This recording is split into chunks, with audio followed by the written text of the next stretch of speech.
Welcome back. Dr. Natalie Gonzalez here to go over a few things I've learned over the past week. I've been at my parents' house. My dad needed to have a procedure done on his heart to open up the vessels and give his heart more blood flow. And it's a similar procedure to what my brother had last year, in which he had bypass surgery, open heart surgery, to replace the blood vessels and give more blood flow to his heart. So these are just types of heart disease. And I want to talk about how to prevent having heart disease and how to reverse heart disease. So good to have you back, and let's get started. The first thing that I'm going to do when I get home is to change my diet again. And I've followed kind of a low-fat diet, including meats and fish and nuts and seeds for the last few years.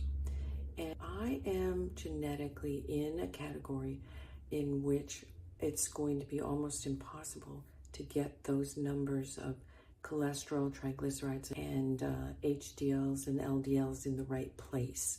So I could go on statins, which will adjust some of that. Certain supplements will adjust some of it also, but I'm going to do a low-fat vegan diet.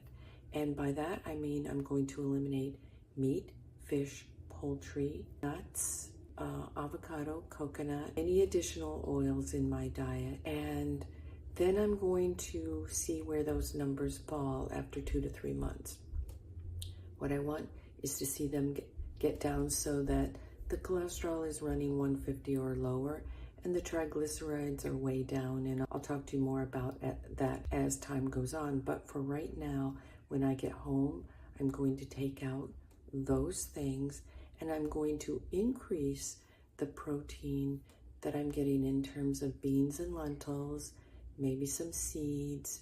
But vegetables in themselves can give you quite a lot of protein if you're keeping track of it. And that's what I'll be doing daily, is keeping track of how much protein I'm getting in with vegetables and the fruits that I eat, which are going to be dark berries. And I'm going to go pretty easy on the grains because grains provide a high concentration of calories, which I may or may not need.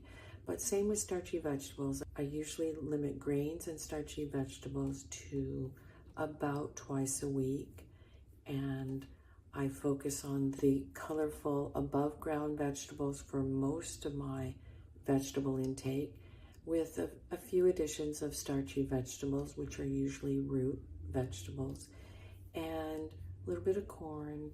But mostly beans and lentils will help provide a lot of the calories and a lot of the protein that you need that you may have trouble getting if you are eliminating the meats.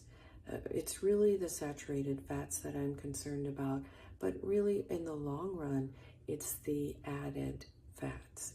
And so I'm going to see what no additional fat and whole foods can do to get those numbers in the right place for me. So if you have a family history like I do, some really severe heart disease, and you want to follow along, we'll be providing more information over the next few weeks about how to do this. I do think I'm going to get a baseline blood test to tell me what those levels are right now. There's some additional blood tests that we sometimes do, and I'll be talking about those also for the people that are interested in it. And if you have any comments, feel free to leave them, and like and subscribe, and we'll see you in the next video.